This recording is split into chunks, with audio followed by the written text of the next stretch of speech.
Back Better plan that I have proposed. And I've said many times before, I believe we're at an inflection point in this country. One of those moments where the decisions we're about to make can literally change the trajectory of our nation for years and possibly decades to come. Each inflection point in this nation's history represents a fundamental choice. I believe that America at this moment is facing such a choice. And the choice is this: are we going to continue with an economy where the overwhelming share of the benefits go to big corporations and the very wealthy? Or are we going to take this moment right now to set this country on a new path, one that invests in this nation, creates real sustained economic growth, and that benefits everyone, including working people and middle-class folks? That's something we haven't realized in this country for decades. The data is absolutely clear.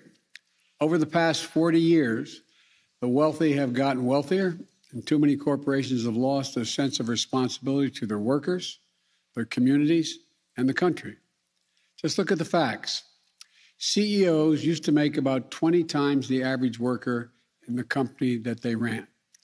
Today, they make more than 350 times what the average worker in their corporation makes. Since the pandemic began, billionaires have seen their wealth go up by $1.8 trillion. That is, everyone was a billionaire before the pandemic began. The total accumulated wealth beyond the billions they already had has gone up by $1.8 trillion. Simply not fair.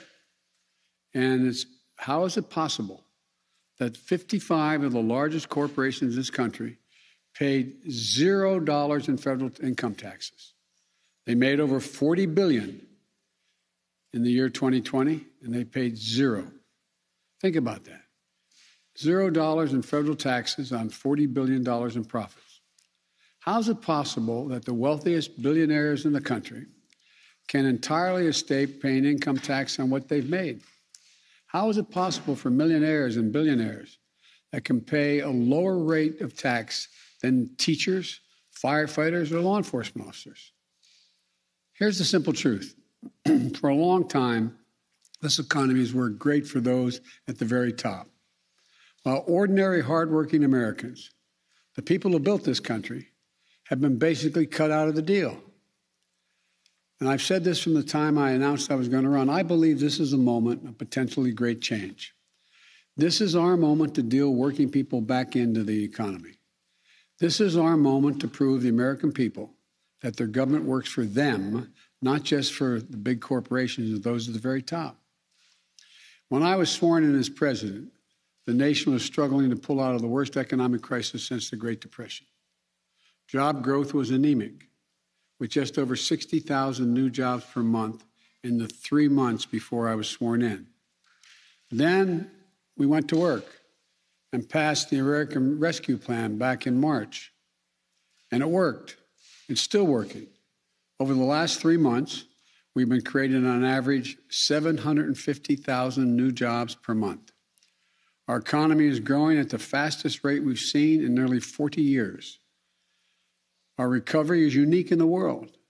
We're the only developed country in the world whose economy is now bigger than it was before the pandemic. While this is all good news, I know many Americans are still struggling to make it through each and every day. For too many, it's harder and harder to pay the bills: food, gas, rent, health care. I get it. We still have a long way to go to get the economy where it needs to be. As I've said for a long time, coming out of this economic crisis as deep as the one we're in was never going to be easy, but we're doing it, and we can continue to do it. COVID, supply chain issues, bad actors seeking to profit off the pandemic are all contributing to the challenges we're facing. That's why I've made getting COVID under control my top priority from my first day as president. Everything from our public health to our economy depends on this. We've made enormous progress against the virus through the summer, and now we put ourselves in a strong position to battle this Delta variant. That's why the actions I proposed on vaccines last week are so critical. From requiring federal workers to get vaccinated, requiring healthcare workers to be vaccinated, requiring employers with over 100 employees to institute vaccine and/or test protocols, calling on for them to be able to know what their employees are doing before they walk through the door, calling for vaccine or test requirements to enter big venues, and a whole series of steps I propose to protect our kids in schools.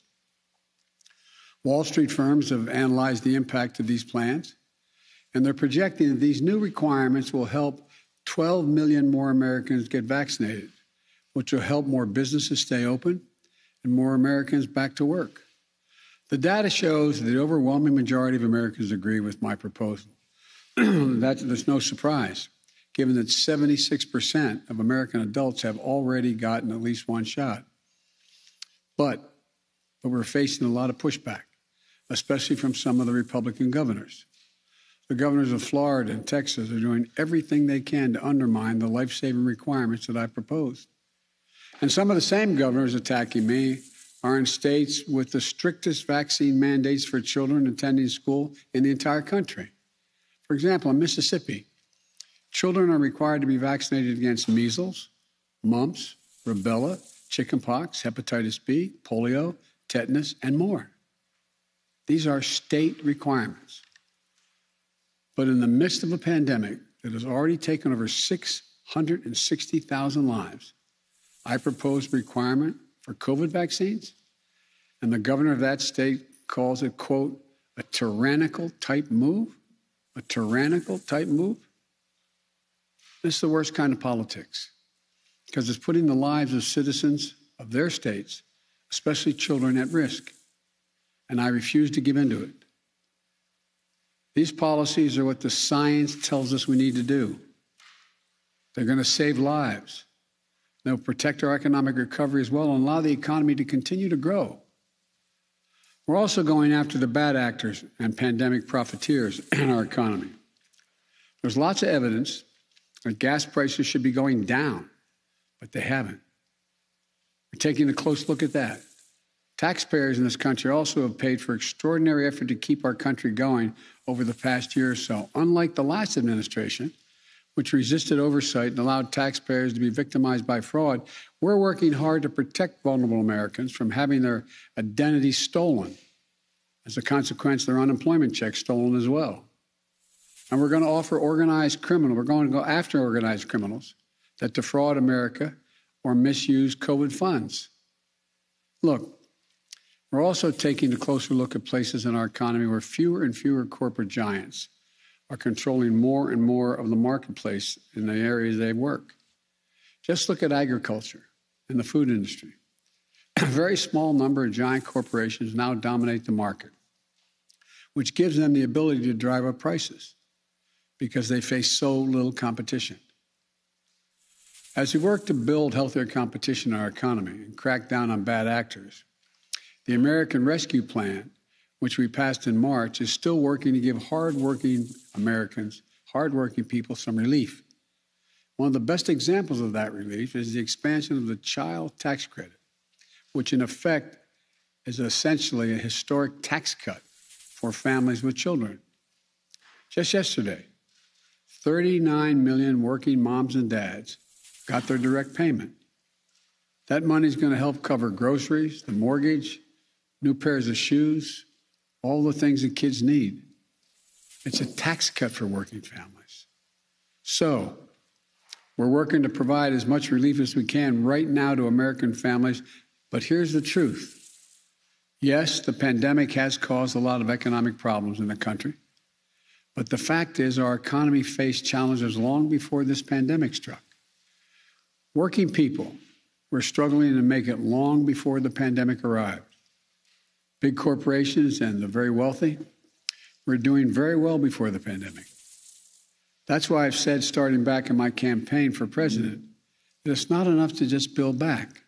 We have to build back better than before. And that's how it all begins. Big corporations and the super wealthy have to start paying their fair share of taxes. It's long overdue. I'm not out to punish anyone. I'm a capitalist. If you can make $1 million or $1 billion, that's great. God bless you. All I'm asking is you pay your fair share. Pay your fair share, just like middle-class folks do. But that isn't happening now. Today in this country right now, the top 1%, for example, evade an estimated $160 billion in taxes that they owe each year. Not new taxes, taxes that they owe. And the way it works is this.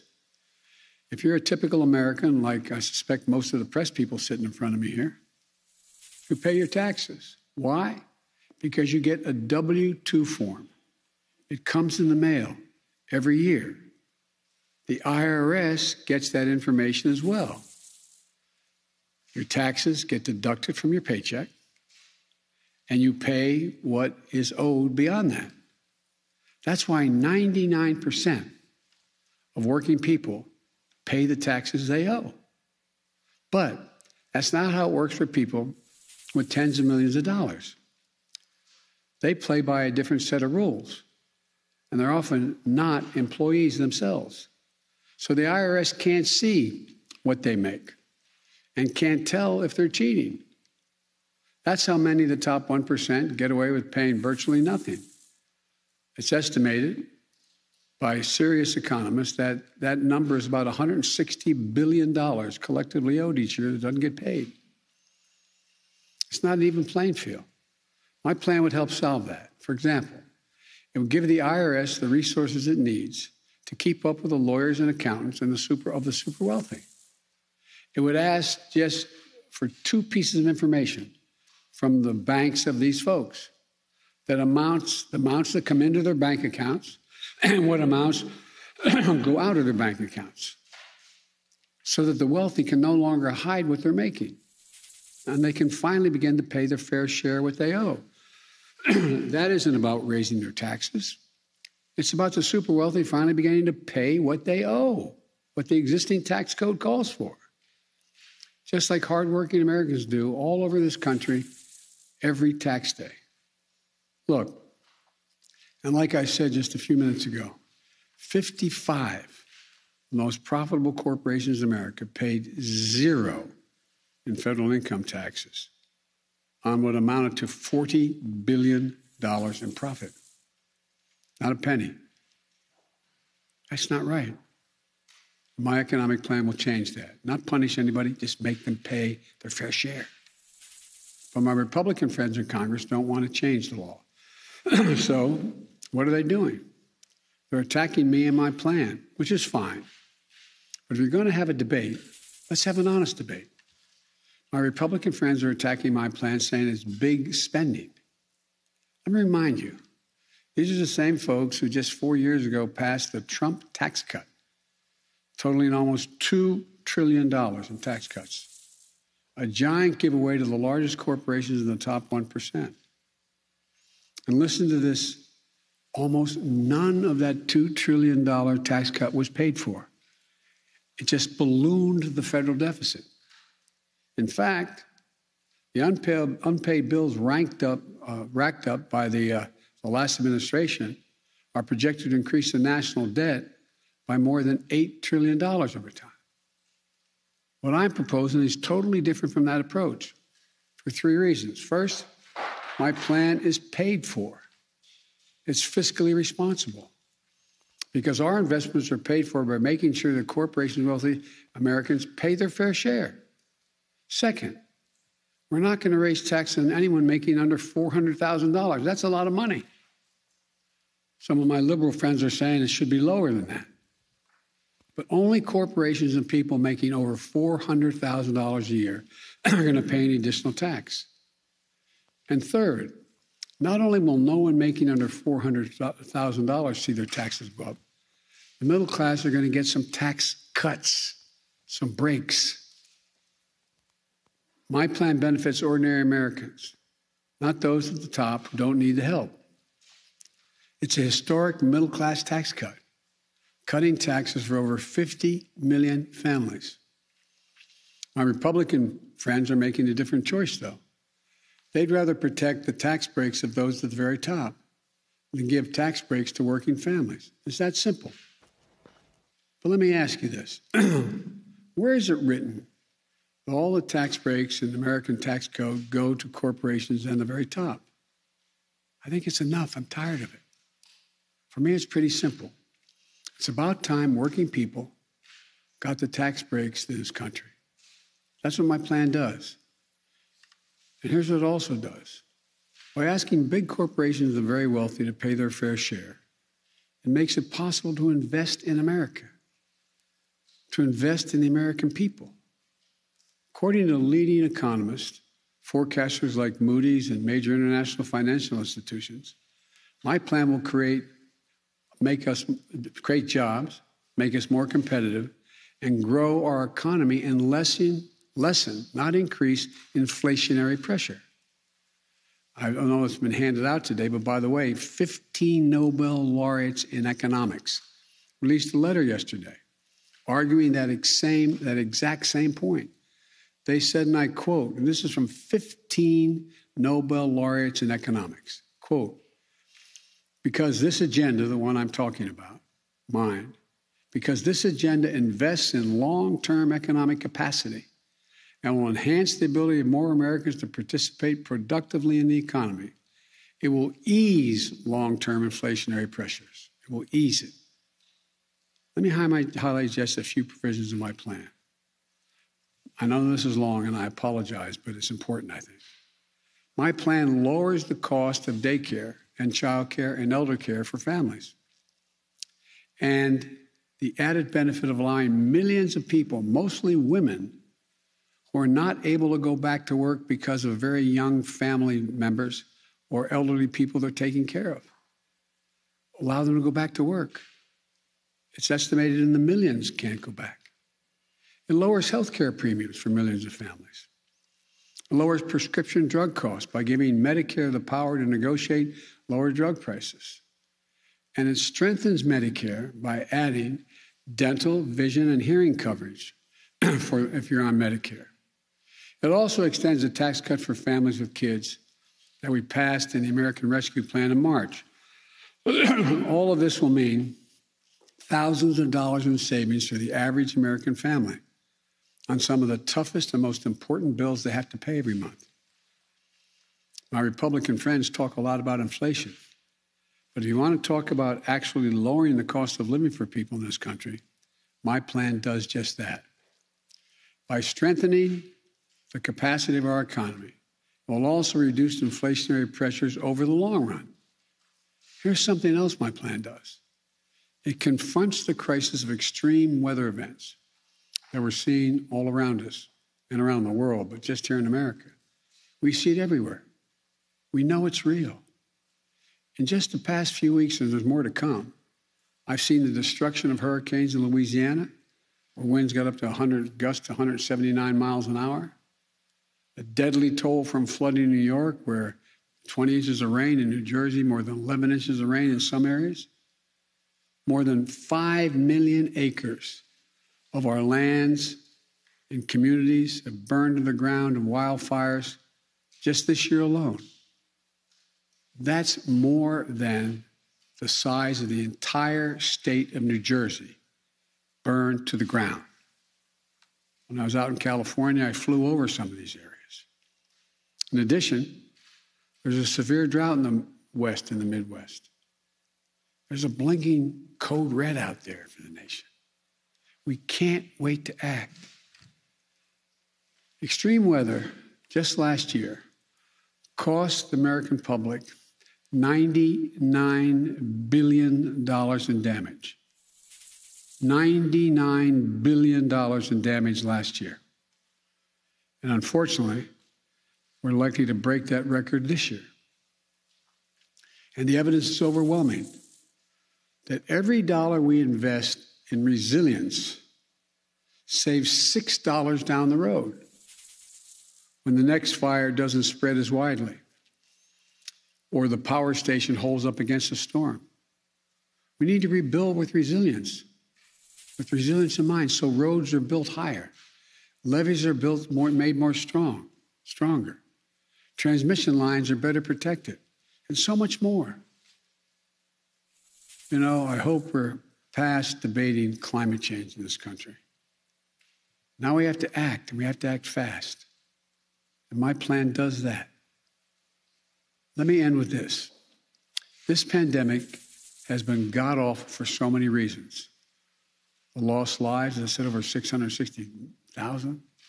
The jobs, the businesses lost, the lost time in school for our kids. But it does present us with an opportunity. We can build an economy that gives working people a fair shot this time. We can restore some sanity and fairness to our tax code. We can make the investments that we know are long overdue in this nation. That's exactly what my bipartisan infrastructure plan does.